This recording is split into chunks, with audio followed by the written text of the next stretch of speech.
Round 2 को जाते वक्त हमें प्रेफरेंस लिस्ट चेंज करने का चांस नहीं होता, डायरेक्टली हम जाते हैं। बट अगर आपको फर्स्ट लिस्ट में आपका फर्स्ट प्रेफरेंस का कॉलेज मिल जाता है तो आप आगे नहीं जा सकते, क्योंकि आपका वही फर्स्ट प्रेफरेंस था, तो वो ऑटोमेटिकली फ्रीज हो जाता है।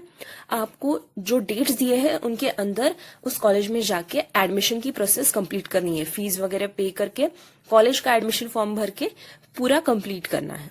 बट फर्स्ट प्रेफरेंस के अलावा अगर कोई प्रेफरेंसेस आपको मिले हैं, सेकेंड, थर्ड, फोर्थ, कोई भी, तो आपके पास 3 ऑप्शंस होते हैं।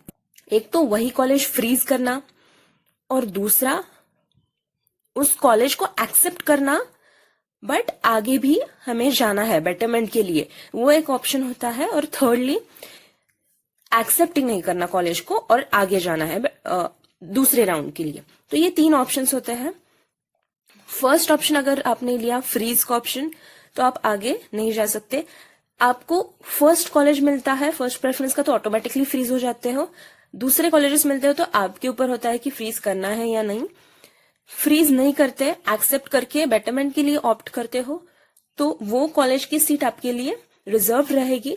और अगर आपका नंबर फर्स्ट और सेकंड प्रेफरेंस को लग रहा है तो वो नंबर आपको मिलेगा और जो रिजर्व सीट थी वो चली जाएगी। ठीक है। और थर्ड ऑप्शन की एक्सेप्ट ही नहीं करना, डायरेक्टली आगे जाना है, तो इस चांस में वो भी सीट चली जाती है। और अगर बेटरमेंट में मतलब सेकेंड राउंड में कुछ मिला नहीं तो बहुत प्रॉब्लम हो सकता है। तो आपको बेटरमेंट के लिए ऑप्ट करना है तो हमेशा सेकेंड ऑप्शन चूज करो, एक्सेप्ट करना है वो कॉलेज जो भी मिला है और फिर बेटरमेंट के लिए जाना है। इसके बाद आता है सेकेंड राउंड। सेकेंड राउंड भी इसी लिस्ट की तरह लगता है, बट यहाँ पे प्रोसेस थोड़ी कॉम्प्लिकेटेड है। बहुत से लोगों को डाउट आता है कि क्या करना है, बेटरमेंट के लिए ऑप्ट करना है या नहीं, क्योंकि यहाँ पे आपको एक्सेप्ट और ऑप्ट फॉर बेटरमेंट ये ऑप्शन नहीं मिलता। एक तो आप एक्सेप्ट कर सकते हो, एडमिशन ले सकते हो, या फिर वो सीट छोड़ के आगे चले जा सकते हो थर्ड राउंड के लिए, क्योंकि वहां पे क्लियरली मेंशन होता है कि whatever you are doing at your own risk, तो रिजर्व नहीं रहेगा सीट। तो ये राउंड थोड़ा कॉम्प्लिकेटेड होता है। तो फर्स्ट और सेकेंड राउंड में ही आप कॉन्सेंट्रेट करो। उस राउंड्स में अगर आपको मन का कॉलेज मिलता है तो वो ले लो। बट थर्ड राउंड के पहले आपको प्रेफरेंसेस चेंज करने का ऑप्शन होता है। और जिन लोगों ने फॉर्म फिल नहीं किया था, कुछ मिस्टेक्स हो गई थी और उस पीरियड में वो करेक्ट नहीं कर पाए, क्योंकि भी अलग अलग रीजंस होते हैं, उनको एक और चांस मिलता है फॉर्म भरने का, फॉर्म फिल करने का, तो वो भी उस राउंड में इंक्लूड होते हैं। तो यहाँ पे मैंने बोला था कि एक मिस्टेक बहुत लोग करते हैं। अगर आप पहले से ही फर्स्ट सेकेंड राउंड में पार्टिसिपेट कर चुके हो और जब आपको चांस मिलता है प्रेफरेंसेस चेंज करने का, उस वक्त अगर आपने आपकी पर्सनल डिटेल्स चेंज की या फिर पर्सनल डिटेल्स का जो पेज होता है वो सिर्फ ओपन भी किया, तो आप अलग मेरिट लिस्ट में आते हो।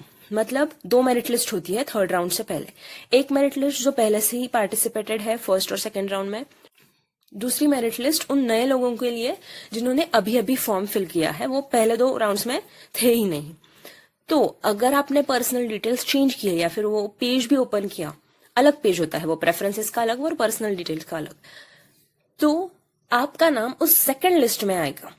और जब अलॉट होते हैं कॉलेजेस तो फर्स्ट मेरिट लिस्ट पहले अलॉट होती है और अगर कुछ प्लेसेस बचती है तो सेकंड मेरिट लिस्ट के स्टूडेंट्स अलॉट होते हैं। तो अगर आप ऐसी गलती करते हो तो मार्क्स अगर आपको है ज्यादा तो भी आप बहुत नीचे चले जाओगे। तो ये होते हैं तीनों राउंड्स। डॉक्यूमेंट्स आपके पास कौन कौन सी होनी चाहिए?